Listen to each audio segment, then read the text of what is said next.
Assalamualaikum warahmatullahi wabarakatuh. Di sini perkenalkan saya Muhammad Robert Surya Projo dari kelas sosial KA NIM 235080400113031. Di sini saya akan membuat video untuk memenuhi tugas ujian tengah semester mata kuliah kemiskinan dan modal sosial. Yang pertama saya akan memaparkan tentang video dari anggota komisi keempat, yaitu Bapak Rohmin Dauri. Bisa diperlihat terlebih dahulu. Saya baru baca data BPS, ternyata kantong kemiskinan di Indonesia itu masih 3, Pak, yaitu di buruh, kemudian petani, dan nelayan. Dan menurut BPS dengan garis kemiskinan Rp590.000 per orang per bulan, nelayan yang miskin masih 18%, Pak Menteri. Sedangkan kemiskinan nasional sudah 8,9%. Maka saudara-saudara nelayan kita yang miskin itu masih 62%, Pak. Nah, jadi mungkin ke depannya Pak Menteri kita harus total football bagaimana nelayan ini kita bantu supaya keluar dari jebakan kemiskinan gitu, Pak. Karena kalau nelayan tetap miskin, meskipun volume produksi KKP itu meningkat, publik akan melihat kita tidak berhasil, Pak. Jadi di dalam video tersebut Bapak Rohmin Dauri menjelaskan bahwa masih tingginya angka kemiskinan di Indonesia, terutama pada masyarakat pesisir, yaitu para nelayan, di mana angka tersebut masih di dalam kategorikan masih besar. Dan saya akan memaparkan video dari Pak Setiawan yang wawancara dari siaran Metro TV. Memang kita ini kan hidup di negara kepulauan terbesar di dunia, tapi semuanya berjalan dengan ironi kan sebenarnya, karena nelayan yang menjadi aktor penting ya di dalam sektor kelautan ya, sektor kemaritiman justru berada pada kondisi kemiskinan. Nelayan ini kalau kita lihat ya struktur sosial masyarakat Indonesia, sebenarnya mereka adalah ya bisa kita katakan the poorest of the poor gitu ya. Mereka adalah kelompok yang paling miskin gitu di antara orang-orang miskin gitu. Nah, salah satu hal yang bisa dilakukan ya untuk mengangkat mereka keluar dari kemiskinan adalah kebijakan afirmasi dari pemerintah. Afirmasi bagaimana nelayan-nelayan kita bisa mudah ya menangkap ikan di laut ya, mendapatkan akses permodalan yang cukup. Bagaimana mereka bisa mendapatkan akses BBM bersubsidi ya, yang aksesibel buat mereka gitu ya, sampai pada bagaimana hasil tangkapannya itu bisa mendapatkan kepastian ya harga misalnya ya, supaya juga stabilitas harga ikan ini bisa menunjang ya pendapatan nelayan-nelayan kecil terutama ya di Indonesia. Nah, kalau di sektor kelautan perikanan kan bicaranya mengenai wilayah penangkapan mereka itu harus dilindungi gitu ya, supaya mereka bisa menangkap ikan di sana ya, tidak ada gangguan ya dari aktivitas yang lain gitu. Misalnya sekarang mereka harus berkompetisi nih di wilayah penangkapan mereka dengan aktivitas non perikanan, dengan pertambangan, dengan infrastruktur, dengan jalur transportasi, sehingga wilayahnya makin kecil, makin menyempit gitu. Kalau wilayahnya makin menyempit, maka pendapatan yang akan diterima oleh nelayan juga semakin kecil. Itu adalah berita terbaru yang ditampilkan di tahun sekarang tentang kemiskinan terutama oleh para nelayan.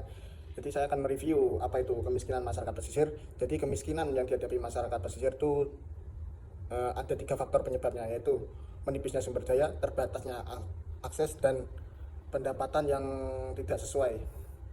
Yang dimana menipisnya sumber daya itu karena kebutuhan ekonomi yang sedikit dan kurangnya pendapatan. Akhirnya para nelayan mencari solusi dengan mencari ikan sebanyak-banyaknya.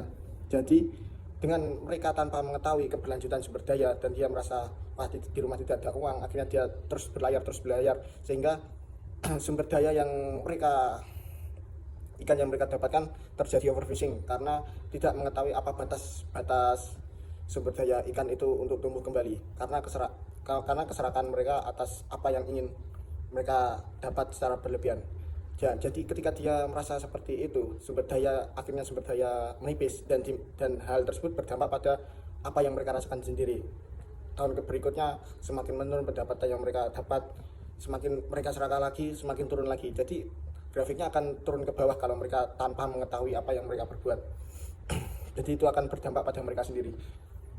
Mungkin ketika mereka mengetahui apa batasan yang mereka lakukan, kalau misal ketika dia emang membutuhkan keuangan dengan hanya solusinya mencari ikan di laut, mereka harus tahu batas kota yang mereka tangkap agar masa produksi kembali ikan itu pulih, dan untuk penangkapan berikutnya itu penangkapan yang mereka dapatkan optimal dan tidak memperburuk keberlanjutan sumber daya.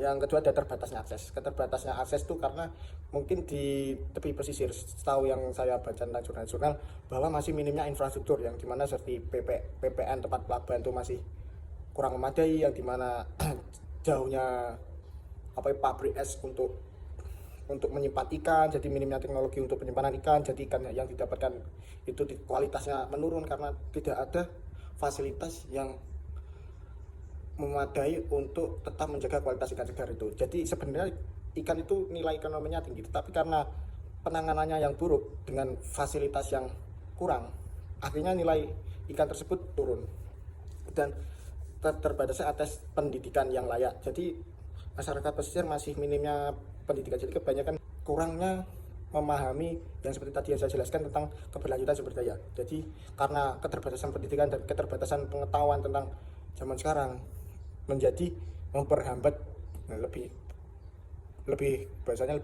memperlambat kemajuan mereka, seperti keterbatasannya modal, termasuk juga seperti keterbatasan teknologi, yang dimana modal itu akan menyangkut pautkan dengan pendapatan yang mereka capai kalah dengan pengeluaran harian. Akhirnya dengan dia mempunyai keterbatasan modal, karena misal besok dia ingin berlayar, dia tidak punya uang, akhirnya dia tergantung pada patron klien, itu bisa disebut tengkulak sih. Nah, dengan dia kekurangan keuangan untuk berlayar, untuk operasionalan besok, akhirnya dia pinjam lebih mudahnya ke tengkulak. Dan misal kategori dia utang 500.000 dan dia berpikir untuk membayarnya, aku bayar besok setelah hasil tangkapan, dan ternyata secara fakta hasil tangkapannya itu tidak impas untuk membayar utang yang mereka minta ke tengkulak. Akhirnya apa? Utang yang mereka miliki semakin menumpuk, jadi mereka hutang lagi, berikutnya tidak sanggup membayar, mereka hutang lagi, berikutnya tidak sanggup membayar. Seperti yang sudah dulu diberitahukan oleh Prof. Edi tentang grafik hubungan antara nelayan dan patron dan tengkulak. Grafiknya menurun dalam arti tidak selalu dalam titik dapat terbayar, yang dimana misal ini adalah titik utang lunas. Nah, seorang nelayan pasti dari segini dan masih ada sisa yang sisa itu termasuk utang yang masih belum terbayar. karena apa jenis pendapatan yang kalah dengan pengeluaran harian, karena kita sudah tahu bahwa di Indonesia sekarang bahan pokok terus semua serba mahal, dan apa yang pendapatan yang didapatkan oleh para nelayan itu masih kurang, dalam arti belum dapat terpenuhi seutuhnya, seperti BBM semakin mahal, harga minyak semakin mahal, kebutuhan rumah tangga semakin mahal, dan dimana para nelayan semakin kekurangan dan semakin kurang, padahal apa yang sebenarnya nilai ekonomi kekayaan itu sangat melimpah yang harusnya dapat memenuhi kebutuhan para nelayan.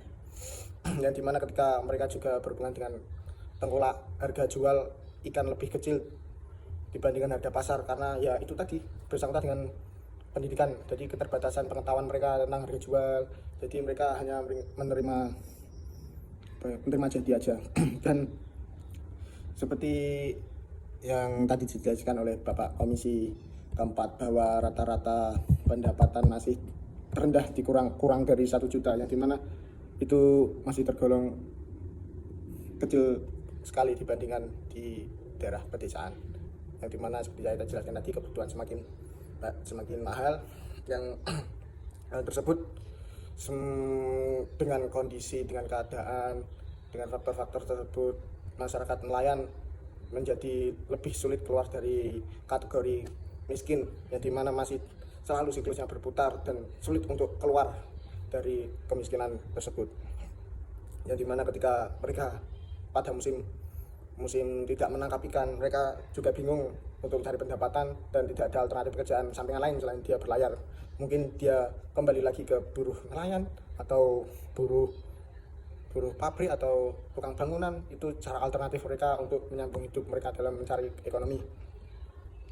Pemerintah perlu memberikan kebijakan yang baik tentang pemberian kuota tangkapan agar tidak terjadi overfishing dan pelestarian ikan yang berkelanjutan, dan pemerintah harus perlu memberikan akses seperti akses modal ke koperasi harus perlu mampu memberikan penyetoran dana ke para nelayan yang membutuhkan, dan jangan sampai ke tengkulak, karena memang benar tengkulak memberikan modal yang baik tetapi itu akan semakin lama menjerat.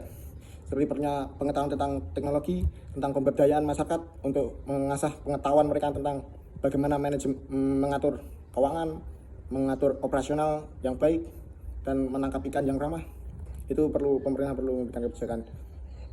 Seperti yang ini saya agak setuju dengan Kementerian Keuangan Indonesia pada sekarang. Jadi keuangan APBN 200 triliun ya, itu disebarkan ke para bank seperti Mandiri, BRI. Semoga yang dimana keinginan Pak Purbaya, semoga uang-uang yang dikembalikan ke bawah, APBN ke bawah itu dapat tersalurkan kepada para orang yang membutuhkan, seperti para nelayan, untuk koperasi, untuk pinjaman pembangunan usaha, yang dimana itu juga mampu memutarkan nilai ekonomi dan meningkatkan harga beli dan nilai tukar barang, yang dimana itu juga semoga dapat memberikan dampak kepada para nelayan agar dia juga termudahkan pada akses modal, termudahkan akses pasar, dan mendapat pekerjaan dari orang-orang yang mendapat pinjaman keuangan untuk pembukaan pabrik atau pembukaan lapangan pekerjaan. Sekian dari saya. Assalamualaikum warahmatullahi wabarakatuh.